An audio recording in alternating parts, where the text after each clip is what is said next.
Magandang hapon sa ating lahat at naritong ulat sa lagi ng panahon ngayong hapon ng Lunes, November 17, 2025.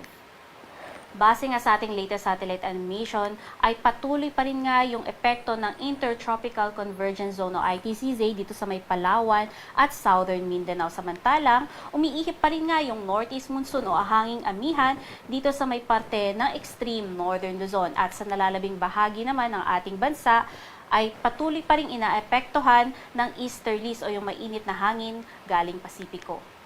Sa magiging lagay naman ng panahon bukas, asahan nga natin na dito sa may parte ng Cagayan, Isabela at Apayao dahil nga sa epekto ng shear line makararanas ng maulap na kalangitan at mga kalat-kalat na mga pagulan, pagkidlat at pagkulog.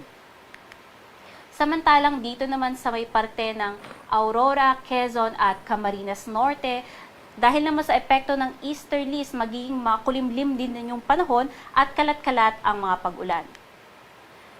Dahil nga sa epekto ng Northeast Monsoon, makararanas nga ng bahagyang maulap hanggang sa maulap na kalangitan na may mga pulo-pulong mahihinang mga pagulan dito sa may parte ng Ilocos Norte at Batanes. Samantala, sa nalalabing bahagi nga ng Luzon kasama ang Metro Manila dahil sa epekto ng easterlies, magkakaroon pa rin tayo ng mga pulo-pulo at mga panandali ang mga pagulan, pagkidlat at pagkulog, lalong-lalo na nga sa hapon hanggang gabi.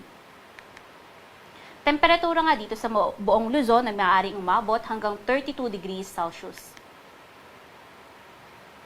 Sa magiging lagay naman ng panahon dito sa may parte nga ng Palawan, maging dito sa may Zamboanga Peninsula, Barm, Northern Mindanao, Sarangani at Sultan Kudarat, asahan nga rin yung pagiging kalat-kalat ng mga pag-ulan at makulimlim na panahon dahil yan sa patuloy na epekto ng Intertropical Convergence Zone o ITCZ. Samantalang dito naman sa Caraga at Davao Region, especially nga dito sa Caraga, although may mga pag-ulan ngayon, asahan nga na mas mababawasan na nga yung mga pag-ulan dyan bukas at makararanas na lamang ng bahagyang maulap hanggang sa maulap na kalangitan at mga pulo-pulo at mga panandali ang mga pag-ulan, pagkidlat at pagkulog, lalong-lalo na nga sa hapon at gabi. Samantalang sa buong Visayas naman, dahil nga sa patuloy na epekto ng easterlies, maging maganda ang panahon sa umaga, ngunit pagsapit ng hapon ay dyan na naman papasok yung mga pulo-pulo at mga panandali ang mga pag-ulan. Temperatura nga ay maaaring umabot hanggang 32 degrees Celsius dito sa may Palawan, Visayas at Mindanao. Sa magiging lagay naman ng ating karagatan, wala po tayong nakataas na gale warning, ngunit asahan nga na dito sa may northern at western seaboards ng Luzon makararanas ng katamtaman hanggang sa mga matataas na mga pag-alon.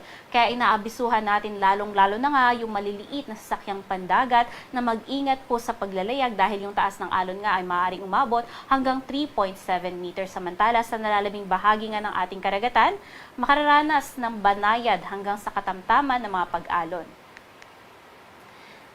Sa magiging lagay naman ng panahon sa susunod na 3 araw dito sa mga piling lugar sa Luzon, asahan nga natin na dito sa parte nga ng Metro Manila, Baguio City at Legazpi City at malaking bahagi pa ng Luzon dahil nga sa patuloy na epekto ng easterlies, lalong-lalo na nga dito sa may parte ng Metro Manila at Legazpi City ay patuloy pa rin nga yung mga pulo-pulo at mga panandali ang mga pagulan, pagkidlat at pagkulog sa hapon at gabi. Samantalang sa may Baguio City, nakikitaan na nga rin natin na maabot na ito ng epekto ng Northeast Monsoon, especially nga yung buong Northern Luzon. At pagsapit nga ng Huwebes, dahil nga sa patuloy na pagbugso ng Northeast Monsoon, ang malaking bahagi nga ng Northern Luzon, sa may parte ng Ilocos Region, Cordillera at Cagayan Valley ay makararanas na nga ng maulap na kalangitan na may mga kalat-kalat na mga pag-ulan.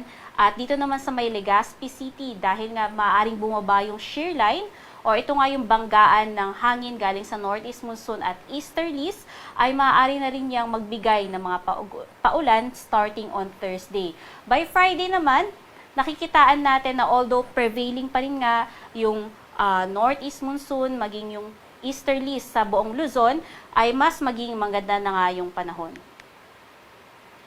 Sa magiging lagay naman ng panahon sa susunod na 3 araw dito sa mga piling lugar sa Kabisayaan.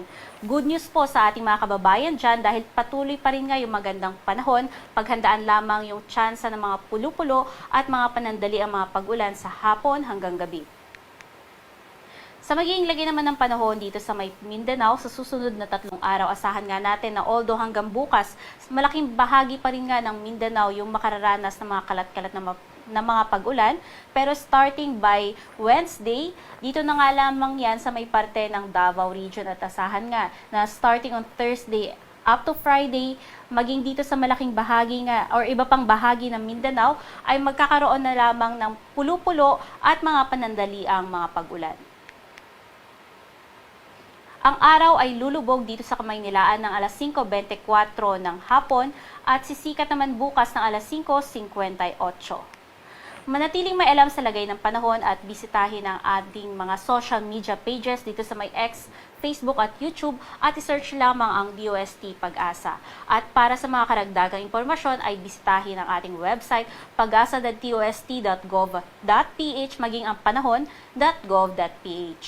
At yan ang latest mula dito sa Pag-asa Weather Forecasting Center, Charmaine Varilla, nag-uulat. You're watching Rapid News Weather. Stay informed. Subscribe for more updates.